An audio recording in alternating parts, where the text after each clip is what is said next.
할렐루야. 지금 저와 여러분 이 자리에 우리와 함께 우리 예배를 받고 계신 하나님은 살아계신 하나님이신 줄로 믿습니다. 네, 아멘, 아멘. 네, 하나님은 살아계신 하나님이십니다. 죽은 자의 하나님이 아니라 산 자의 하나님이십니다. 네. 오늘 그 하나님이 우리를 향한 사랑, 우리를 향한 마음을 말씀을 통해서 함께 듣는 시간을 갖겠습니다. 은혜 받으실 하나님 말씀은 마가복음 4장 35절부터 41절까지 말씀이 되겠습니다.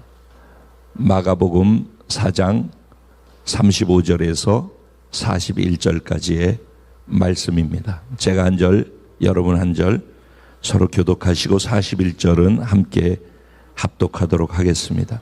그날 저물 때 제자들에게 이르시되 우리가 저편으로 건너가자 하시니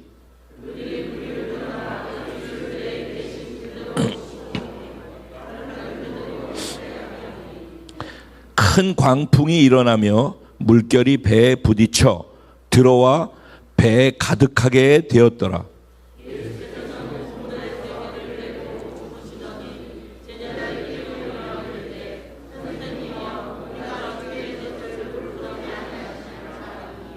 예수께서 깨어 바람을 꾸짖으시고 바다더러 이르시되 잠잠하라 고요하라 하시니 바람이 그치고 아주 잔잔하여 지더라.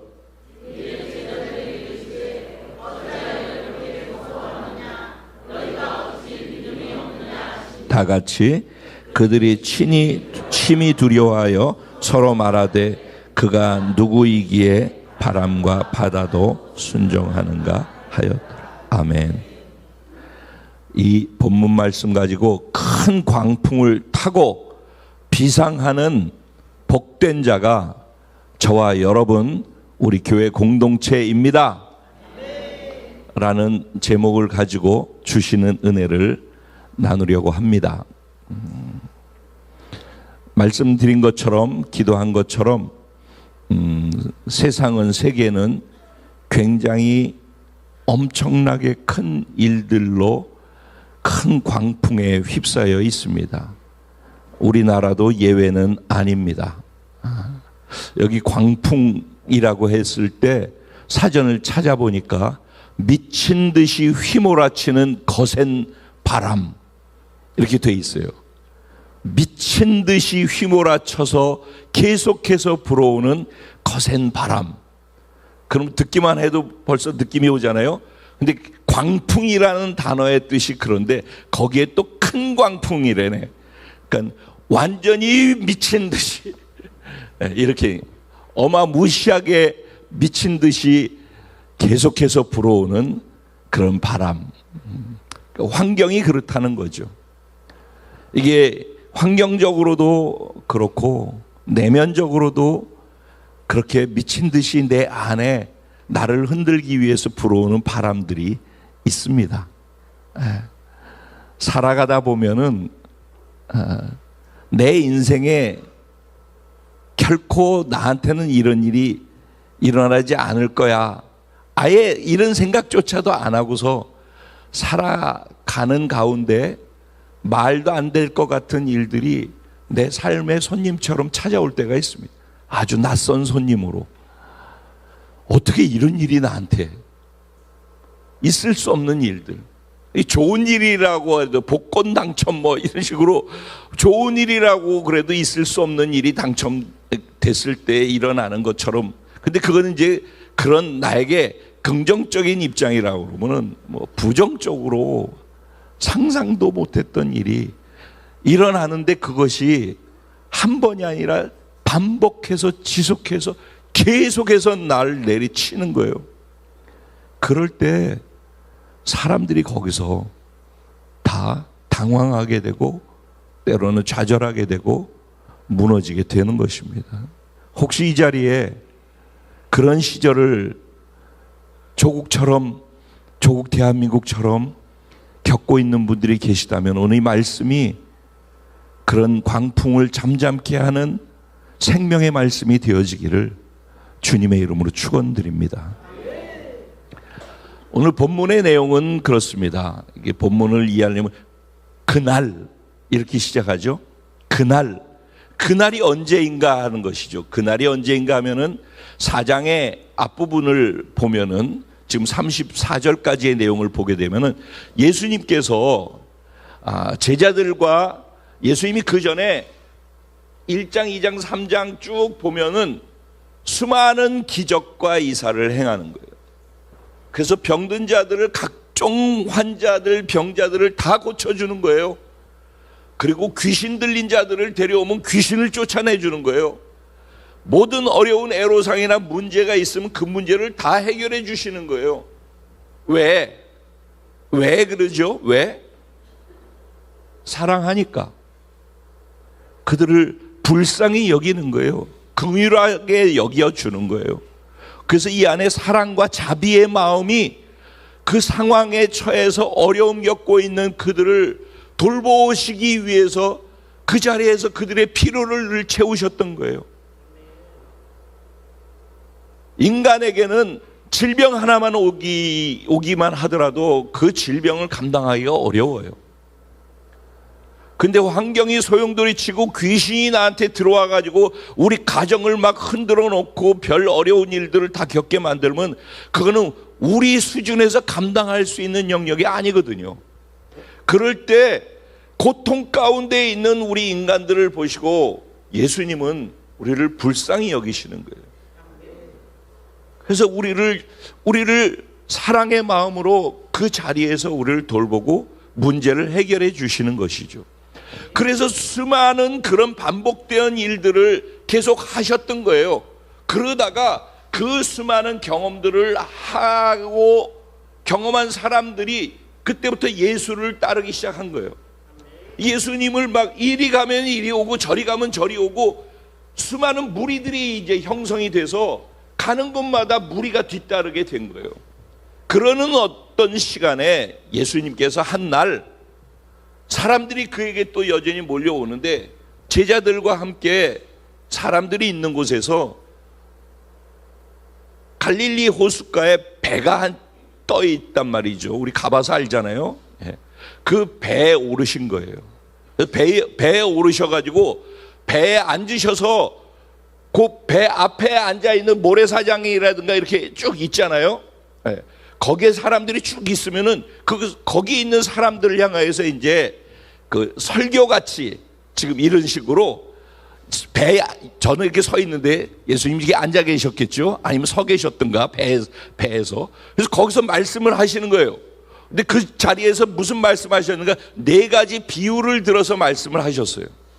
4가지 비유의 첫 번째 우리가 잘 아는, 그리고 지난번에 제가 말씀을 드렸던 씨를 뿌리는 비유인 거예요.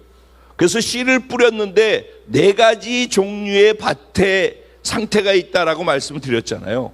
그래서 밭의 상태에 따라서, 즉 말씀을 믿음으로 받아들이는 믿음의 상태에 따라서, 마음의 상태에 따라서 열매 맺고 결실 맺고 이러는 결과가 달라진다라는 것을 우리는 들었어요. 그죠? 그래서 씨 뿌리는 비유에 대해서 말씀을 하셨어요. 그리고 난 다음에 뿌려진 씨는 제대로 되기만 하면은 뿌려진 씨가 자라난다라는 씨가 자라는 비유에 대해서 말씀을 하셔요. 그러니까 씨 뿌리는 비유를 말씀하셨고 뿌려진 씨는 자란다라는 자람에 대한 비유를 말씀하셨어요. 그리고 자라는 것들은 겨자씨 비유를 들면서 그것이 지금 처음 해볼 때는 내가 뿌린 씨가 요만하게 작아서 눈에 보이지도 않을 정도로 겨자씨가 작지만은 그게 땅에서 자라기 시작하면은 새들이 깃들 정도로 큰 나무가 돼가지고 많은 사람들과 짐승들이 그늘이 돼서 쉴 수 있도록 하는 그런 좋은 역할을 할 수 있도록까지 자라게 된다라는 얘기를 3가지 씨 뿌리는 비유, 자라는 비유, 그래서 겨자씨가 어떻게 나중에 되어지는지에 대한 3 비유를 쭉 두고 마지막에 그렇게 하는 것이 무엇인가?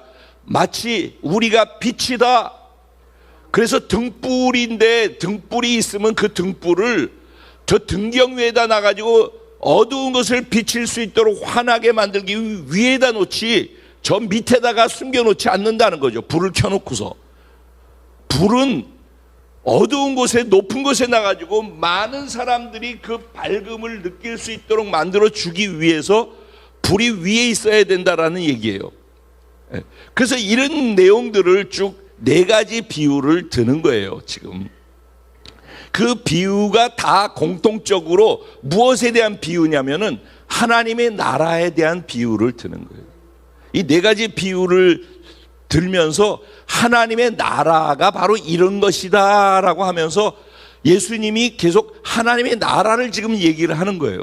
그러니까 계속해서 1, 2, 3장 속에서 사람들의 필요를 채우고 돌보고 구원시키면서 그들에게 기적을 행하면서 왔단 말이에요. 그렇게 온 예수님이 배에 오르시면서 그걸 경험한 사람들을 향하여서 얘기했던 내용이 하나님의 나라에 대한 얘기를 했다라는 거예요. 이해되시죠? 네.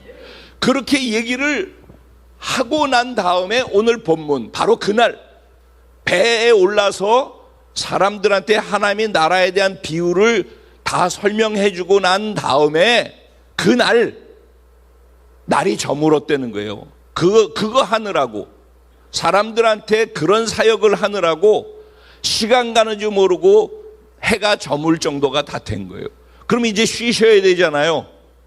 그런데 예수님이 제자들에게 뭐라고 말씀을 하시냐면은 얘들아 우리가 저편으로 건너가자는 거예요. 그래서 배 타고 계셨는데 그 배를 타고서 반대편으로 건너가자라고 하니까 제자들이 예수님과 함께 배를 저어서 반대편 쪽으로 건너가게 되어진 거예요. 그때 예수님의 타고 계신 배가 갈릴리 호수를 향해서 반대편으로 가는 걸 보고 거기 있던 다른 배들을 올라타기 시작한 거예요, 사람들이.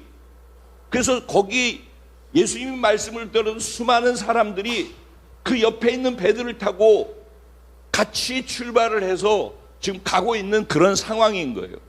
이해가 되시죠? 지금 상황이 어떤 건지? 그래서 잘 가고 있는데 중간에 날이 어두워졌지 않겠습니까? 근데 중간에 풍랑이 일기 시작하는 거예요. 원래 갈릴리 호수는 그래요. 수시로. 그래서 풍랑이 일기 시작하는데 여기 오늘 본문에 보면 뭐라고 나와 있냐면은 그들이 무리를 떠나 예수를 배에 계신 그대로 모시고 가매 다른 배들도 함께 하더니 큰 광풍이 일어나며 물결이 배에 부딪혀 들어와 라고 했어요. 여기서 물결이 배에 부딪혔다라고 할 때 이 부딪혔다라는 단어가 미완료 시제예요. 그러니까 그 말은 무슨 말이냐? 계속해서 부딪힌다는 거예요. 그러니까 파도가 물결이 살짝 오는 게 아니라 어마어마하게 큰 파도가 바람이 세게 불어가지고 큰 파도가 올라가지고 팍 한번 쳤단 말이에요. 그러면 배 타고 있는 사람들이 얼마나 당황하겠어요. 그러죠? 그렇게 당황하는데 그래도 한 번이면은 그러고 또 수습을 하겠죠. 근데 또 조금 있다가 또 풍랑이 팍 하고 온단 말이에요. 그럼 계속 당황하게 되죠. 그런데 이 사람들이 누구예요? 어부들이잖아요. 어부. 예수님의 제자들이 어부 출신들이잖아요. 거의 대부분. 그러면 파도가 세게 딱 왔을 때 그들이 어떻게 했을까요? 수습을 하려고 했겠죠. 그래서 자기들이 이 파도를 견뎌내 보려고 자기의 노련한 솜씨로 그걸 뚫고 가보려고 했겠죠. 근데 한 번이었으면 그러고 두 번이었으면 그러고 세 번이었으면 그러는데 계속해서 파도가 내리치는 거예요. 큰 미친 듯이 바람이 불어오면서 휘몰아치니까 그 미친 듯이 불어오는 바람 때문에 파도도 미친 듯이 계속 치는데 그 반복해서 계속 오는 거를 자기의 힘과 노력으로 최선을 다해 봤는데 안 되더라는 거예요. 그때서야 예수님을 찾는 거예요. 예수님은 처음서부터 계셨던 거 아시죠? 같이 출발한 거 아시죠? 그들이 첫 번째 광풍의 파도를 맞았을 때 예수님이 거기 안 계셨어요? 계셨어요. 근데 그때 예수님을 찾았어요? 안 찾았어요. 왜죠? 내가 할 만하다고 생각하니까. 두 번째 파도가 또 쳐요. 예수님 찾아요? 안 찾아요. 계속해서 미완료 시대로 계속해서 미친 듯이 파도가 나한테 연거푸 오는 거예요. 연거푸. 내 능력과 내 힘의 한계를 초월해서 감당할 수 없을 정도로 계속해서 나를 몰아치는 거죠. 파도가 계속 오는 이유는 뭐예요? 나와 함께 계신 예수를 보라는 거예요. 여러분의 삶에, 지금 이 조국 대한민국의 삶에 파도가 치고 있고 큰 풍랑이 일고 있습니까? 예수님을 보라는 거예요. 지금 그 자리에 계신 예수를 그때부터 봐야 되는 거예요. 근데 그들은 안 보는 거예요. 원래 애굽에서 살았던 방식, 내가 원래 노를 잘 젓거든요. 원래 내가 어부로서 배를 잘 몰거든요. 웬만한 파도는 내가 다 뚫고 갈 수 있거든요. 그러니까 예수님이 계셔도 예수님은 그냥 계신 거예요. 내가 하는 거예요. 내가. 요새 제가 지난주부터도 그렇고 계속해서 반복된 말씀을 전하고 있죠. 성막이 세워진 날 구름이 덮였고 그게 구원의 시작점과 같다라는 말씀을 드렸죠. 그분은 우리가 구원받는 순간부터 우리 안에 들어와 계셔요. 성령께서는 우리를 덮고 계셔요. 그래서 우리를 구름 기둥으로 더위를 막아주고 밤에는 불이 되어서 추위를 막아주고 보호하면서 돌보시는 분으로 우리와 함께하고 계셔요. 이거는 존재적으로 이미 구원받았다, 예수 믿었다, 엊그저께 예수님을 영접하신 그 순간에 하나님의 성령께서 구름이 내게 덮이듯이 들어와 계신 거예요. 내가 그걸 인식하고 안 하고 그건 두 번째고 내 존재적으로 그렇게 되어졌다라는 거예요. 이들이 지금 해변가에서 배를 타고 출발할 때부터 예수님은 그들과 함께 계셨던 거예요. 중요한 건 뭐냐면은 함께 계신 그분을 인식하느냐 인식하지 않느냐의 문제라는 거예요. 그래서 이것은 설교를 들어서 되는 내용이 아니에요. 이거는 반복해서 올 1년 동안 훈련해야 되는 거라고 그랬잖아요. 그러면 지금 우리가 예배드리는 여기 그분이 계셔요, 안 계셔요? 그러면 여기 그분이 계시면은 그분 앞에 있는 거예요. 그분 앞에. 우리는 사람들 앞에 자꾸 있고, 여기 지금 뭐 임창표 목사가 있고, 내가 아는 친구가 있고, 옆에 뭐 내 남편과 아내가 있고, 근데 중요한 거는 하나님이 보이지 않고 지금 눈에 보이는 그것이 보이면은 그것에 영향을 받는다니까. 오늘 남편과 싸우고 왔어. 그러면 이제 같이 안 앉지, 주로. 그런데 만약에 옆에 앉았단 말이에요. 어떻게 할 수 없어가지고. 그러면 예배를 드리는데 여기 계신 하나님을 인식하고 예배를 드려요? 옆에 있는 조금 전에 싸웠던 그 남편을 인식하고 예배를 드려요? 그러면 예배가 예배 되겠어요? 안 되겠어요? 저 진상 때문에. 이렇게 되지 않겠어요?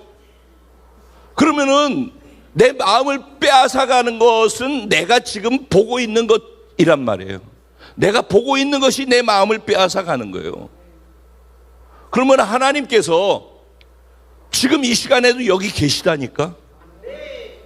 이 시간에 여러분이 끝나고 요 바깥으로 나가서 식당에 가가지고 국수를 드시는 그 시간에도 거기 계시다니까. 그리고 여기 모든 것들을 다 하고 난 다음에 차를 타고 갈 때도 거기 계시다니까. 그러니까 그분은 어디나 계시다고. 중요한 것은 그분은 내가 가는 곳마다 아예 내 안에 들어와서 나랑 같이 계시기 때문에 이리 가면 여기 오면 여기 지금 계신 것이고, 만약에 내려가면 내려가는 그 자리에 계신 거예요. 제가 움직이는 그 자리에 그분은 계시다고. 여러분도 마찬가지예요. 여러분이 어딜 가든 무엇을 하든지 어떤 상황에 있든지 거기 그분이 계시다고. 근데 우리는, 그분은 늘 우리와 같이 계신데 우리는 그분을 인식하는 것을 놓친다는 거예요. 그분을 인식하는 걸 놓치게 되면은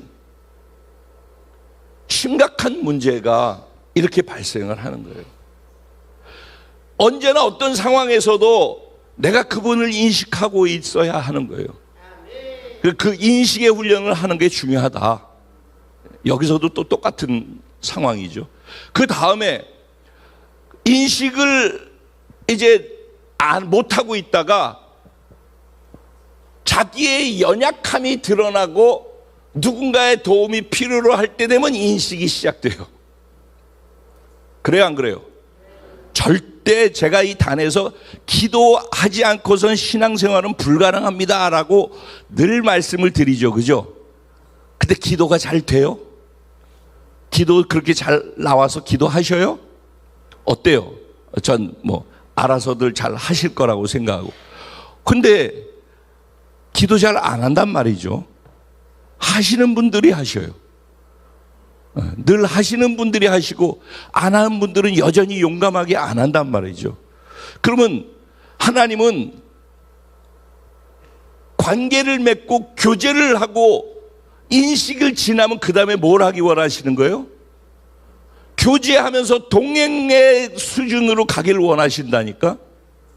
그러면 교제하고 친해지고 그분하고 교제하면서 친해지려면, 그래서 말씀을 보고 말씀을 듣고 그리고 기도해서 그분과의 교제의 깊이로 들어가는 것이, 말씀과 기도가 바로 그런 수단이 된다라고 말씀드렸잖아요. 그 말씀과 기도를 통하여서만 그분과 교제의 깊이로 들어가고 그분을 알아갈 수가 있는 거란 말이죠. 그런데 그걸 안 해요. 그러니까 이런 거죠. 하나님은 우리랑 친하고 싶은 거예요. 내 안에 들어와 계시고 날 좀 봐주길 원하는 거예요. 얘가 날 좀 봐줬으면 좋겠는데 날 안 봐. 그러니까 하도 안 보니까 예수님은 어떻게 했어요? 배 뒤편 가가지고 백 고물 머리에다 베고서 주무시고 계시는 거예요. 얘가 나 필요 없구나. 나 하루 종일 고생했는데 쉬기는 하지 뭐. 예수님 쉬고 계신 거예요. 예수님을 쉬게 하는 거죠. 왜? 내가 하고 있으니까. 예수님 그냥 내버려 두는 거예요. 그냥 계속. 그러면 예수님이 친하고 싶은데 계속 예수님께 관심을 두지 않고 있는 사람이 있다 그러면은 관심을 갖게 하기 위해서 뭔가를 해야 되겠죠. 선물을 사주든지 아니면은 풍랑을 일으키든지. 자기 연약함이 드러날 때까지 계속해서 풍랑을 치는 이유는 자기 힘으로 버틸 수 있을 때까지 그분을 안 찾는다니까. 여러분, 나 혼자서 해도 잘할 수 있어. 굉장히 조심스러운 거예요. 그러니까 그러면 하나님이 아예 구원시킨 사람이 아니면 상관이 없어요. 죽이 되든 밥이 되든. 근데 하나님이 사랑하셔서 구원시킨 하나님의 자녀가 된 사람은 절대 하나님을 외면하고 지 힘으로 교회만 다니면서 사는 사람을 그냥 두지 않아요. 반드시 풍랑을 경험하는 자리로 저리로 건너가자라고 하셔요. 반드시 그렇습니다. 그래서 저리로 건너갈 때 풍랑을 맞게 해요. 그러면 이제 그 사람들은 어떻게 반응을 하느냐면은, 아니 가자고 그래서 같이 갔는데 예수님이 나랑 함께 계시다며, 그러면은 돌보셨던 예수님이 당연히 돌봐야 되고 이런 풍랑 같은 건 없는 게 정상 아니에요? 아니 예수 믿으니까 더 어려워. 예수 믿으니까 더 힘든 일이 생기고 더 많은 풍랑이 일어나고 있어. 예수 믿으니까는 신경 안 써도 될 거 신경 써야 되고, 교회 가서 보니까는 마음에 안 드는 사람이 왜 이렇게 많이 있어? 이건 뭐 세상이 더 편하지 교회 오니까 더 피곤한 것 같아. 계속해서 풍랑이 있는 거예요. 계속해서. 그런 풍랑이 내가 감당하고 버틸 수 있을 때까지 계속 불어요. 그러다가 내 힘으로 도저히 감당할 수 없을 때, 그러면 이제 감당할 수 없으면 뭐가 드러나요? 자기 연약함이 드러나요. 자기의 부족함이 드러나요. 감추었던 나의 진짜 본 모습이 드러나요. 그때가 진짜예요. 그때가 고통스럽고 수치스럽고 나를 절망케 하지만은 그때가 진짜 은혜의 시간인 거예요. 그 풍랑을 만나서 내가 내 연약함이 드러나는 그 순간이 믿음이 한 단계 업그레이드 되어질 수 있는 초청의 시간이란 말이에요. 그래서 하나님은 이런 시간을 통해서 결국 하나님께 고개를 들어서 얼굴과 얼굴로 교제할 수 있도록 하나님을 찾을 수밖에 없는 상황으로, 우리를 사랑하기 때문에 사랑하는 대상이 자신의 얼굴을 마주치고 관계 속으로 들어오기를, 교제 속으로 들어오기를 바라고 계시다고. 근데 그거를 주님은 하고 싶으신데 우리는 거기에 관심이 없어요. 돌봐주는 데만 관심이 있는 거예요. 그래서 아니 예수 믿으니까는 돌봐주는 게 당연한 거 아니야? 그래서 하나님을 어떤 하나님이, 예수님을 어떤 하나님으로 아느냐면은 돌봐주시는 하나님으로 아는 거예요. 왜냐면 1, 2, 3장에서 계속 돌봐줬잖아. 또 문제가 터졌잖아. 돌봐주셔야 되는 거예요. 그러니까 하나님을 돌봐주시는 하나님으로 알아요. 하나님 돌보시는 하나님 맞아요. 그런데 하나님 돌보시는 하나님으로만 아는 거예요. 그런데 돌보시는 하나님이 안 돌보네? 그러면 어떤 반응이 나와요? 원망이 나오는 거예요. 아니 늘 돌보더니 왜 안 돌보는 거야? 하나님 우리 사랑하시잖아. 그러니까 돌보시는 분 아니야? 왜 안 돌보는 거야? 그래서 오늘 본문에서 보면은 아니 우리가 죽게 됐는데 왜 돌보지 않습니까?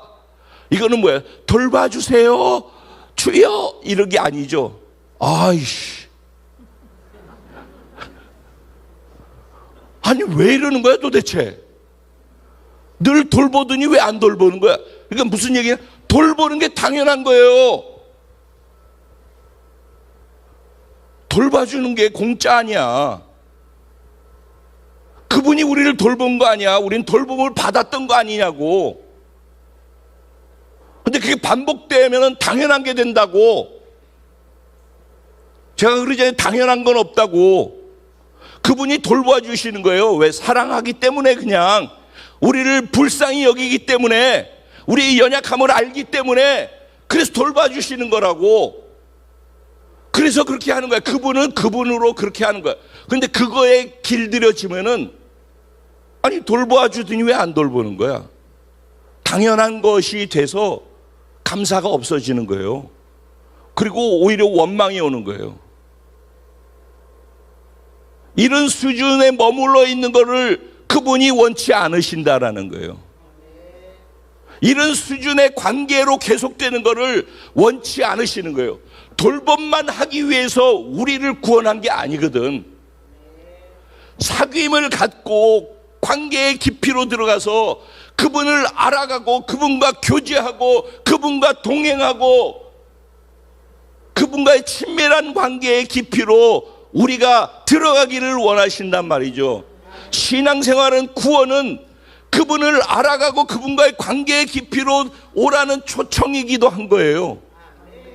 근데 우리는 구원받고 내 문제 해결해주는 돌봄으로만 신앙생활의 개념을 이해를 하고 있어서, 그래서 계속 그 상태로 가고 다음 단계로 자람과 성숙으로 가지 않으면은, 우리의 관심사가 거기에 안 가면은 하나님 우리를 큰 풍랑을 통하여서 이쪽으로 초청을 하신다고. 내 삶에 풍랑이 있고 사람 때문에 풍랑이 있고 그러면 그 사람이 어쩌니 뭐 저게 어쩌니 뭐 상황이 이러니 그거 다 자기가 예수 안 믿는 사람이 그런 말 하는 거 맞아. 그럴 수 있어. 근데 교회 다니고 예수 믿고 신앙생활 하면서 자기 삶에 일어나고 있는 사람의 풍랑이나 환경의 풍랑을 그런 수준으로 평가를 하면 안 된다고. 하나님이 나와 교제하고 싶어서 나에게 초청하는 사인이구나. 근데 수준이 낮으면은 교제하라고 그거 줬는데 삐져가지고 더 멀리 가네. 이런 하나님 마음이 무너지는 거죠. 사랑해서 초청하는 건데 그만큼 수준이 어린 거예요. 그 마음을 헤아리질 못하는 거예요. 자기 수준에서 오해를 하고 자기 수준에서 삐지고 자기 수준에서 불평하고 자기 수준에서 원망하고 언제까지? 풍랑을 통해서 하나님이 어떤 분인지를 알매 영역이 확장되어질 때까지. 내가 지금까지 알고 있는 하나님은 어떤 하나님이냐는 거예요. 여러분은 교회 다니면서 여러분이 알고 있는 하나님은 어떤 하나님이에요? 정답을 써서 하나님 어떤 하나님이라고 쓰라고 그러면 다 쓰겠죠. 내가 알고 정답을 쓰는 그 하나님이 진짜 나의 하나님 맞아요? 내가 정답 쓴 그 하나님에 걸맞게 내 믿음을 거기에서 그분께 내어 드릴 수 있어요? 정답만큼 내 믿음이 거기에 걸리냐고. 우리가 알고 있는 것이 믿음이 아니라니까. 그래서 하나님 우리의 믿음이 얼마나 얕은 수준의 믿음인지를 확인시켜 주기 위해서, 왜냐하면 풍랑이 없으면은 알고 있는 것이 내 믿음이라고 착각을 해서 교만해. 그리고 내가 다 최고인 줄 알아.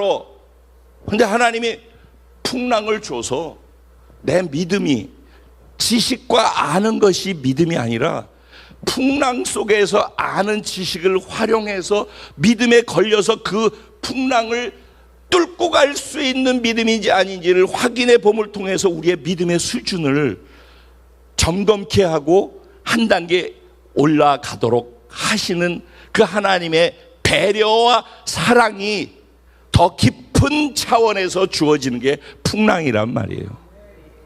의도적으로 그러니까 하나님은 이들을 저쪽으로 가자라고 한 거예요.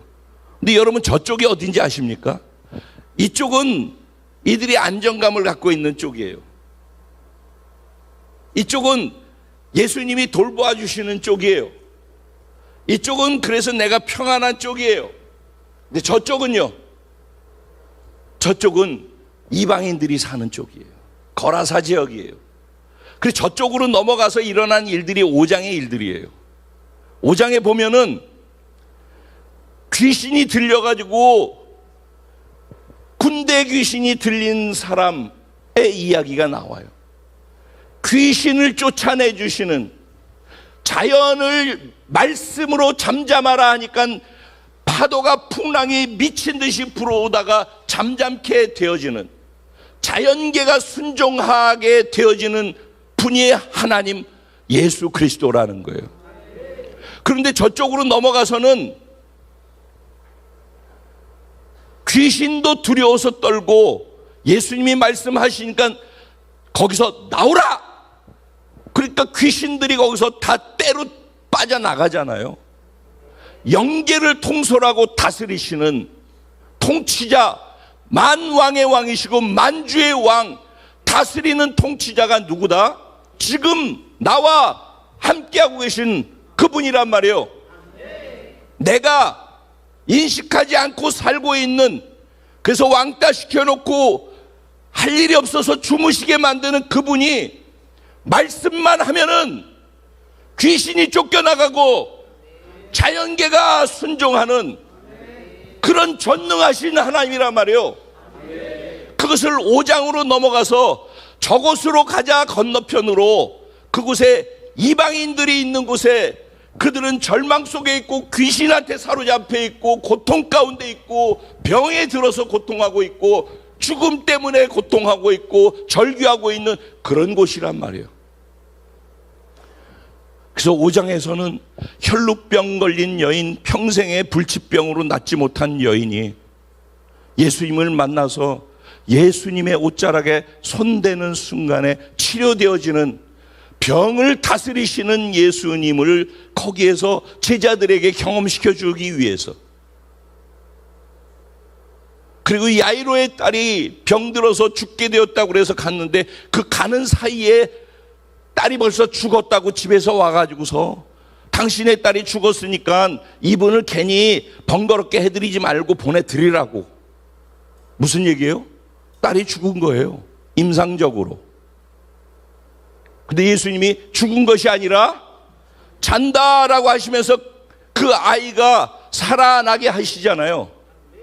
그러니까 여기서 뭘 얘기하는 거예요? 예수님은 우리를 돌보시는 분이시지만 예수님은 우리를 다스리시는 분이시라고. 예수님은 자연계를 다스리시고 영계를 다스리시고 우리의 육체의 질병을 다스리실 뿐만 아니라 사망과 죽음 권세를 다스리시는 분이 우리가 믿고 있는 예수님, 지금 이 자리에 나와 함께하고 내가 어디를 가든지 나와 동행하고 계신 그 예수님이란 말이에요. 그 예수님이 지금 여기 저와 여러분과 함께 계신 거예요. 여러분이 어딜 가든지 그 예수님이 거기 계시단 말이에요. 그 예수님을 알게 해 주려고 저편으로 가자고 한 거예요. 그래서 예수님과 함께 저편으로 가다가 풍랑을 만남을 통해서 예수님이 어떤 분인지 돌보아 주시는 하나님 당연하게 생각하고 있던 그것의 지경과 영역이, 아, 예수님은 돌보기만 하는 분이 아니라 다스리시는 분이구나. 무엇으로 다스리셔요? 말씀으로 다스리시는 거예요.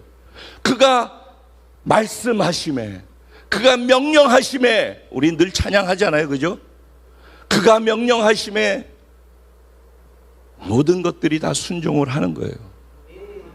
빛이 있으라 하면 빛이 명령해서 순종해서 빛이 생기는 것이고, 미친 광풍같이 불어오는 바람아 잠잠해라, 파도야 잠잠할지어다 라고 그분의 명령하면은 그분의 말씀에 순종해서 잠잠케 되어지는 것, 그것이 우리 안에 우리와 함께 계신 그분이라고. 질병을 향해서 질병은 떠나갈지어다, 귀신은 떠나갈지어다 하면 떠나가게 되어지는 게 그분이라는 거예요. 죽은 자는 살아날지어다 하면은 죽은 것이 살아나는 것이 그분의 권세와 능력이라는 거예요. 그런데 지금 저를 통해서 외쳐지는 이 말씀이 설교예요? 여러분에게 하시는 하나님의 음성입니까?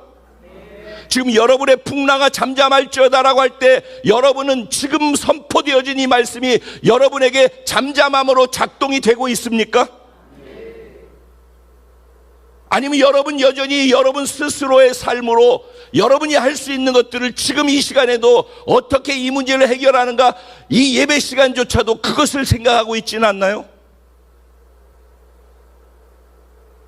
하나님이 우리에게 원하시는 것은, 하나님이 우리를 돌보시는 것은 사랑하기 때문이지만은, 하나님이 우리에게 원하시는 것은 그 돌봄의 시간을 통해서 돌봄에 익숙해지고 돌봄이 신앙생활, 돌봄 받는 것이 신앙생활이라고 생각하는 것을 넘어서기를 원하는 거예요. 그 돌봄을 통해서 돌보아 주시고 계시는 그분이 어떤 분인지를 알아가게 해주기를 원하는 거예요. 믿음이라고 하는 건 돌봄을 받을 때 생기는 것이 아니라 돌봄 받을 때 돌봄 주시는 그분이 어떤 분인지를 알아가는 그 알매 과정이 커지는 커짐에 비례해서 믿음은 함께 자라가는 거예요.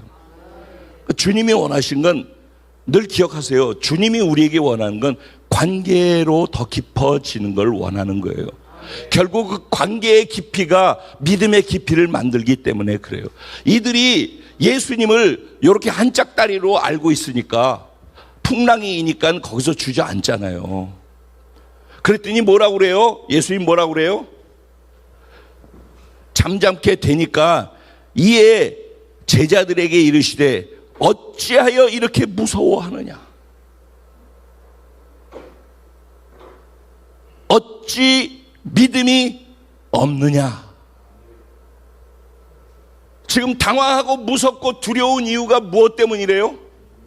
믿음이 없기 때문이라는 얘기를 하는 거예요. 믿음이 없기 때문이라는 거예요. 믿음이 어디서 온다라는 거예요? 관계의 깊이에서 온다라는 거예요. 아무리 교회 오래 다녀보세요. 아무리 이런 설교 들어보세요. 믿음이 자라나?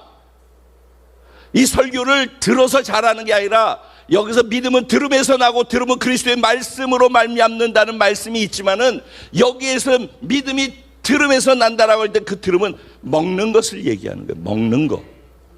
말씀을 먹어야지 자라는 거예요. 말씀을 내가 먹어서 내 것으로 소화시켜 내 안에 내 것이 되어져서 말씀과 내가 하나 되어졌을 때 말씀의 영양분이 내 안에 들어오는 거예요. 그러면서 믿음이 자라나는 거예요. 즉 말씀을 먹었다라는 것은 말씀이 뭐예요? 말씀이 곧 육신이 되어서 우리 가운데 오신 예수님이라고. 말씀을 내가 믿음으로 받아들여서 먹게 되면은 예수를 먹는 거고 예수와 내가 관계의 깊이가 깊어지는 거예요. 그러니까 말씀을 읽을 때 읽기 위해서 읽고 듣기 위해서 듣는 게 아니라고요. 말씀은 그분을 알기 위해서 듣고 그분을 알기 위해서 읽는 거예요.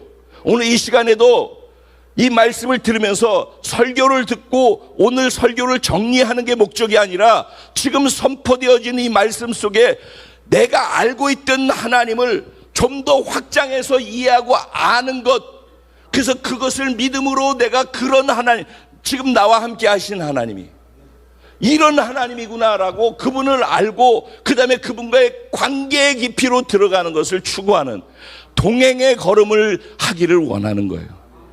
그래서 그분을 알아가는 영역이 동행하면서 커지면은 그분을 인식하는 인식이 될 때 나와 함께 하신 그분이 얼마나 놀랍고 위대한지를 알기 때문에 인식이 되는 순간에 믿음이 작동한단 말이에요. 믿음이 작동하는 순간에 문제가 해결되어진단 말이에요. 교회를 다닌다고 설교를 듣는다고 문제가 해결되어지는 것이 아니라 그분을 내가 얼마만큼 깊이 이해하고 알고 내 믿음에 걸리느냐에 따라서 말씀이 내 삶을 변화시키는 거예요. 그러니까 신앙생활을 마무리를 해야죠. 그러니까 우리의 믿음이 연약하다라는 것이 드러나는 것을 두려워하지 마세요. 다 포장한다고 그러면 지금 포장되어진 그 수준에서 머물러 있어서 죽을 때까지 그 수준으로 살아요. 계속해서 돌봐주지 않는다고 불평하고 원망하고 계속 투덜대어지고 돌봄받기만을 원하는 어린아이 수준에서 자라질 못해요. 그러면은 그래서 하나님은 우리를 자꾸 이쪽으로 빼는 거거든요. 그래서 우리가 풍랑을 경험하게 되어질 때 내가 감당할 수 없는 반복되어지는 그 풍랑에서 결국 자기의 감당할 수 없음이 드러나거든요. 자기 연약함이 드러나거든요. 드러나야지 복이에요. 드러나면은 그것을 바꿔야 되는 숙제가 생기거든요. 그래서 변화가 가능한 거예요. 포장해 놓고 있으면은 변화가 없어요. 근데 우리는 포장해 놓고 여기가 좋사오냐고 안주하고 있다고. 여기가 안정된 곳이니까 저편으로 가기를 원하시는 거예요. 그래서 저편으로 가면 낯선 곳이고 이방인의 곳이고 풍랑이 있는 곳이고 귀신이 있는 곳이고 병든 자가 있는 곳이고 죽음이 있는 곳이지만 저편으로 오라고 초청하는 거예요. 왜? 저편으로 가야지만 우리가 감당할 수 없는 지경이 우리에게 다가오거든요. 거기서 나의 연약함이 드러나게 되거든요. 그때 나는 연약한 자리에서 그분을 의지하게 되어지고 결국 그 자리에서 무릎을 꿇고 자는 그분을 깨우게 된단 말이에요. 주여 도와주시옵소서. 주여 살려주시옵소서. 기도하라고 아무리 얘기해봐 기도하나. 근데 이렇게 풍랑이 일어서 감당할 수 없게 되어지면 진짜 극한 어려움이 되면 그때 무릎을 꿇어요. 그러니까 사람들은 그 전에 맞기 전에 자라야 되는데 맞고 난 다음에 다리가 부러져 가지고 이러면서 주여, 야곱이 이랬어요. 야곱이 주여. 근데 주님 그 상태로 자기에게 오는 걸 원하시지 않고 그걸 즐거워하시지 않거든요. 그러니까 제가 계속 본문은 달라도 늘 결론에 가서는 그분과의 관계와 그렇게 사는 것에 대한 얘기를 늘 하잖아요. 왜냐면은 설교만 하면 여기까지 갈 필요가 없어요. 여러분 아셔요? 그러면 늘 다른 설교로 들을 수 있어요, 여러분이. 근데 제가 관심사는 그렇게 어떻게 살게 하지 하면 여기까지 가야 되는 거예요. 그 결론은 여기까지 가는 거예요, 항상. 이게 빠지면은 결국 아무것도 아닌 거예요. 그냥 설교인 거예요. 여러분, 저는 살기 위해서 이 단에 서서 여러분들과 함께 말씀을 나눈다고 늘 얘기를 하잖아요. 저 설교하는 걸 포기한 지 오래됐다고. 저 설교하려고 여기 있는 게 아니라 이렇게 제가 살려고 하는 거예요. 그리고 여러분도 그렇게 살게 해드리고 싶어서 제가 말씀을 전할 때 그럼 어떻게 그렇게 살 수 있지? 이게 제 핵심 포인트라고. 어떻게 그렇게 살지? 왜? 듣기만 해가지고 내 삶에 어떤 영향도 주지 못해요. 문제 하나도 해결하지 못합니다. 늘 그냥 자기 혼자 좋았다 나빴다 그냥 앉았다 일어났다 그러다 끝나요. 근데 이 말씀이 실제가 되기 시작하고 살기 시작할 때부터 그때 비로소 하나님이 약속하신 것은 사실이라는 것을 경험하게 돼요. 즉 하나님을 경험하는 삶은 거기서부터 시작된다고. 그분을 경험하면서 믿음이 자라고 신앙이 자라고 점점 자라나게 되는 거예요. 저는 계속해서 이 공동체가 성숙되기를 원하고 그래서 흔드는 거예요. 여러분에게 저편으로 가자라고 2년 전에 얘기를 한 거예요. 그 여러분을 인사부터 흔들기 시작한 거예요. 저편으로 가자. 그래서 우리 연약함이 드러나고 감당할 수 없는 것들이 자꾸 드러나서 제가 아무것도 할 수 없네요. 이게 전에요. 그럼 겸손해지는 거예요. 그럼 그분을 찾는 거예요. 아직도 포장하고 있고 그냥 자기의 연약함을 드러내고 싶지 않고 그걸 솔직하게 인정하지 않고 그리고 포장지 안에서 계속 있고 싶으면 그거 어쩔 수 없죠. 그렇게 있어야죠. 근데 자기를 바꾸고 싶으면 포장지를 찢어야 되는 거예요.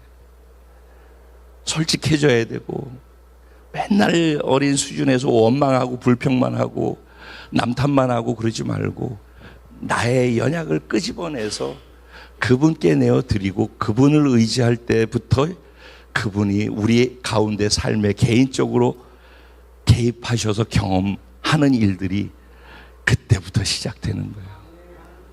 저는 제가 우리 공동체 함께 지금 예배드리고 있는 여러분 한 분 한 분이 진짜 이런 삶을 함께 살아가고 싶어요.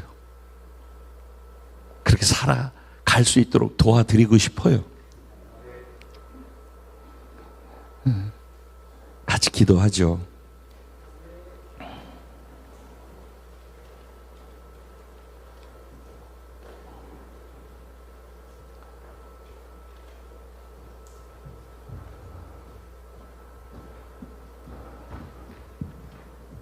내가 알고 있는 하나님은 내가 믿고 있는 하나님인가? 내가 알고 있는 하나님에 걸맞게 내 믿음은 상황이 내게 다가올 때 알고 있는 그만큼의 믿음으로 하나님께 반응해 올려드릴 수 있는가? 나의 실체는 어디까지가 나의 믿음의 실체인가? 이런 걸 한번 확인해 보셔요.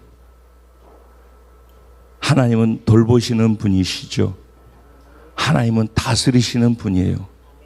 온 우주 만물 삼라만상을, 자연계를, 영계를, 죽음과 사망의 세계를, 우리 육신의 세계를 다 능히 다스리시는 분이에요. 그리고 그 모든 것들은 다 그분의 말씀 앞에 순종하고 따르게 돼 있어요.